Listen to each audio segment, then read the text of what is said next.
దయచేసి మీరున్న స్థలాల్లోనే కళ్ళు మూసుకొని మన రెండు చేతులు పైకెత్తి అందరం నోరు తెరిచి ప్రభువుకి స్తోత్రాలు చెబుదాం. అందరం నోరు తెరిచి ప్రభువుకి స్తోత్రాలు చెబుదాం. ఇది ప్రభువును స్తుతించే సమయం. ప్రభు మన మధ్యలో సంచరించేటువంటి సమయం. పరిశుద్ధాత్మ దేవునిగా ఆయన మనతో ఉండేటువంటి సమయం.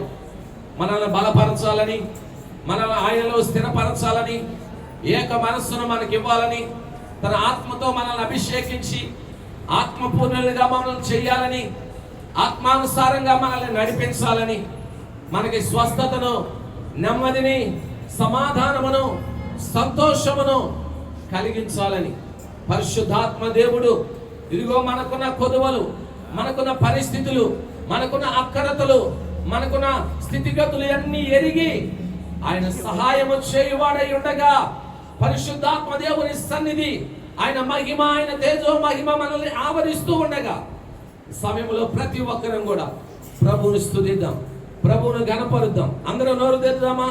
యేసయ్యకి స్తోత్రాలు చెప్పండి. అందరూ కూడా అందరూ యేసయ్యకి స్తోత్రాలు చెప్పాలి. ఎవరు నోరులు బిగబట్టవద్దు. దేవుని స్తుతించటం అపవాదికి ఇష్టం లేదు కాబట్టి అపవాది మనల్ని స్తుతింపనివ్వకుండా చేయాలని ప్రయత్నం చేస్తాడు. మనం నోరు తెలిసి దేవుని స్తుతించాలి. యేసయ్యా మీకే వందనాలు. ఆయనకు కృతజ్ఞతాస్తుతులు మనము చెల్లించడం ద్వారా ఆయన నామం మహిమపరచబడుతుంది. అందరం యేసయ్యా మీకు వందనాలని చెప్పండి. యేసయ్యా మీకు స్తోత్రాలని చెప్పండి. అందరూ కూడా యేసయ్యా మీకు వందనాలని చెప్పాలి. పరిశుద్ధుడా మీకు వందనాలని చెప్పండి. స్తోత్రార్హుడా మీకే వందనాలు. పూజ్యనీయుడా మీకే వందనాలు. ఆరాధనకు యోగ్యుడా మీకే వందనాలయ్యా. అభిషేక్తుడా మీకే వందనాలయ్యా.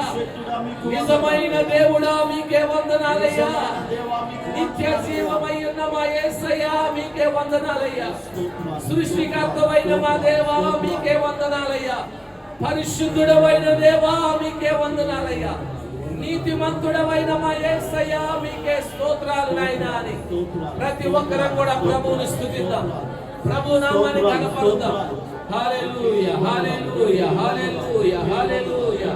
యేసయ్యా మీకే వందనాలయ్యా. పరిశుద్ధుడా మీకే వందనాలు, స్తోత్రాలు నాయనా. కనుడా మీకే వందనాలు. ఒకసారి అందరం బిగ్గరగా చప్పట్లు కొడదామా? ఒకసారి అందరం బిగ్గరగా చప్పట్లు కొట్టి ప్రభువుని మహిమపరుద్దాం. బిగ్గరగా అందరూ కూడా గట్టిగా చప్పట్లు కొట్టాలి.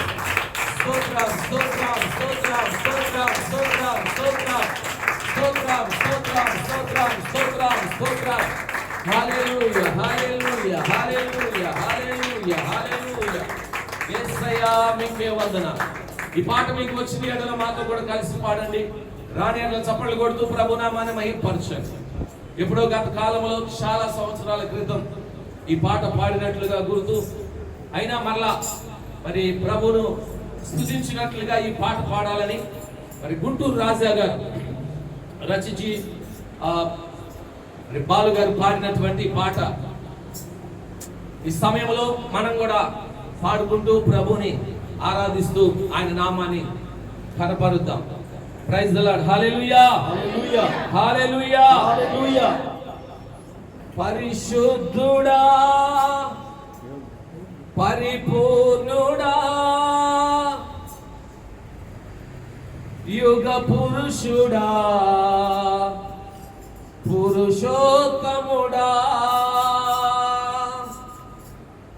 పరిశుద్ధుడా, పరిపూర్ణుడా, యుగ పురుషుడా, పురుషోత్తముడా. నా హృదయమా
నాదం నీవేనయ్యా, రారాజువై హృదయ రాజ్యంలో ప్రతిరోజున నీవు కొలువుండాలయ్యా.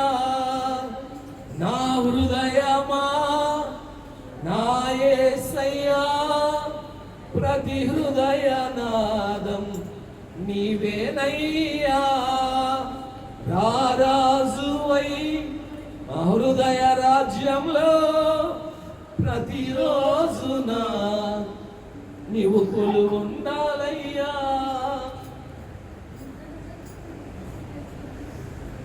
పరిశుద్ధుడా పరిపూర్ణుడా యుగ పురుషుడా పురుషోత్తముడా, పరిశుద్ధుడా పరిపూర్ణుడా యుగ పురుషుడా పురుషోత్తముడా. దయచేసి అందరం ప్రార్థన చేద్దామా? స్తోత్రాలు. పరిశుద్ధుడా, నీ పేరు మాకు కావాలయ్యా, మీ రూపంలోనికి మేము రావాలి ప్రభా. దేవా, ఇంతవరకు కూడా నీ రాజ్యం మాకు కావాలయ్యా, పరిశుద్ధ సంఘముగా మిమ్మల్ని ఆరాధించగలగడానికి, నీ తేజం మాలో కావాలి, ఆనందించడానికి, ఆత్మతో సత్యముతో ఆరాధించడానికి, నీ పాలనలో మీ నీతి పాలనలో మేము ఉండాలయ్యా, కీర్తించడానికి అయ్యా తండ్రి మీరు కృప చూపినందుకే మీకు మీరు మా కొరకై నిలవాలయ్యా. నిజమే దేవా, నిజమే అయ్యా, మీకే వందనాలు తండ్రి. అయ్యా యేసయ్య పేరు మనకు కావాలి, ఆయన రూపంలోకి మనం రావాలి, ఆయన మన హృదయాలలో కొలువై ఉండాలి దేవా. ఆ హృదయ సింహాసనముపై మీరు ఆయన పరిశుద్ధుడు పరిపూర్ణుడు మనం బ్రతిమలాడుకొనుచున్నాం. మీకు స్తోత్రాలు అయ్యా. మా మధ్యకు మిమ్మల్ని ఆహ్వానిస్తున్నాం. మీకు వందనాలు. ఇంతవరకు ఎందరు బిడ్డలైతే దేవా ఈ సమయంలో ఆత్మతో సత్యముతో మిమ్మల్ని ఆరాధించారు అయ్యా తండ్రి, ప్రతికూలతలు పోరాటాలు అయ్యా తండ్రి వారి జీవితాల్లో ఉన్నప్పటికీ వాటన్నిటిని పక్కన పెట్టి వాటన్నిటిని నిర్లక్ష్యం పెట్టి దేవా మీపై దృష్టి నిలిపారు అయ్యా తండ్రి, మిమ్మల్ని ఆరాధించారు, మిమ్మల్ని మయంపరిచారు, మిమ్మల్ని ఘనపరిచి కీర్తించారు అయ్యా తండ్రి. వారందరిని మీరు జ్ఞాపకం చేసుకోమని బ్రతిమలాడుకొనుచున్నానయ్యా. ఈ స్థితి వారి స్థితిని మార్చగలిగేట్టుగా అయ్యా తండ్రి మీ సన్నిధిలో మీ కనుదృష్టి నిలుచు అయ్యా తండ్రి, మీ మందిర ఆవరణంలో వారు చేస్తున్న ప్రార్థనలు వారి పరిస్థితులను మార్చగలిగేట్టుగా అయ్యా సమస్తమును మార్చగలిగిన గొప్ప దేవా వారి పరిస్థితులను మార్చుమని అయ్యా, మనుషులను మనసులను మార్చుమని అయ్యా తండ్రి మీకు వందనాలు. వారి కన్నీటిని ఆనంద బాష్పాలుగా మార్చమని, వారి దుఃఖమును నాట్యముగా మార్చుమని, వారి మూలుగును స్తుతిగా మార్చుమని, వారి ప్రార్థనలు సాక్ష్యాలుగా మార్చమని, వారి అవమానమును ఘనతగా మార్చమని దేవా మీకు వందనాలు. మిమ్మల్ని బ్రతిమలాడుకొనుచున్నాము తండ్రి. వారి స్థితులను తలకిందులు చేయమని మిమ్మల్ని వేడుకొనుచున్నాను. మీకు వందనాలయ్యా. అయ్యా తండ్రి, ఈ రీతిగా మిమ్మల్ని ఆరాధించే గొప్ప భాగ్యాన్ని మాకు ఇచ్చినందుకై మీకు వందనాలయ్యా. జీవిత కాలం అంతా కూడా ఈ రీతిగా మిమ్మల్ని ఆరాధించగలిగిన అంటే అవకాశం, అంటే ఆధిక్యత, అంటే భాగ్యం, అంటే ధన్యత అయ్యా తండ్రి తరతరములకు అయ్యా తండ్రి మాకు మీరు దయచేయమని బ్రతిమలాడుకొనుచున్నాను. మీకు వందనాలయ్యా దేవా. ఇంతవరకు ఈ ఆదివారపు ఆరాధనలో జరిగిన ప్రతి కార్యక్రమములో మీరుండి మహిమను పొందినందుకై, మీ ఉద్దేశానుసారముగా మీరు జరిగించుకున్నందుకై స్తోత్రాలయ్యా. తర్వాత జరగబోతున్న కార్యక్రమం అంతటిలో, ఆరాధన అంతటిలో అయ్యా తండ్రి మీరుండమని, మహిమను పొందమని, సాక్ష్యముల ద్వారముగా మీకు స్తోత్రాలు, వాక్య ధ్యానము ద్వారముగా అలాగే తండ్రి బల ద్వారముగా కూడా అయ్యా తండ్రి మీరు మహిమను పొందమని, అనాలోచితముగా అయోగ్యముగా ఎవరు కూడా అందులో చేయించకూడనట్లుగా, ఎవరు కూడా మీ రక్తము విషయమై మీ శరీరము విషయమై అపరాధులుగా ఎంచబడకూడనట్లుగా అయ్యా తండ్రి శిక్షావిధి కలుగుంటకే అనాలోచితముగా ఎవరు అపరిని చేయకూడనట్లుగా సరైన సిద్ధపాటును దిద్దుబాటును కలిగి అయ్యా తండ్రి ప్రతి ఒక్కరు కూడా యోగ్యతతో అయ్యా తండ్రి పరిశుద్ధముగా పవిత్రులై ప్రభువు వల్లను సమీపించి ఆత్మ సంబంధమైన మేలులెన్నో అనుభవించినట్లుగా అయ్యా తండ్రి అట్టి సిద్ధపాటులోనికి అయ్యా మీకు స్తోత్రాలు. ఈ సమయంలో ప్రతి బిడ్డను మీరు నడిపించమని, ఆదివారపు ఆరాధన అంతటి ద్వారముగా మీరే మహిమ పొందమని, ఇంతవరకు మీ దాసులముగా, ఇంతవరకు మీ ప్రజలముగా మేమందరం మిమ్మల్ని ఆరాధించి ఉండగా మా స్తుతి నైవేద్యాన్ని మీరు స్వీకరించమని, మీకే సమస్త మహిమ ఘనత ప్రభావాలు ఆరోపిస్తూ మీ దాసులు నిలబడి మీ మాటలు ప్రకటించబోతుండగా మీ బోరగా మోగించి, మీ నోరుగా మాట్లాడించి, మీ బిడ్డను మరుగుపరిచి మీరే మాదిరితో మాట్లాడి మహిమ పొందమని యేసయ్య పరిశుద్ధమైన నామములో ఈ ప్రార్థన వేడుకొనుచున్నాను తండ్రి. ఆమేన్.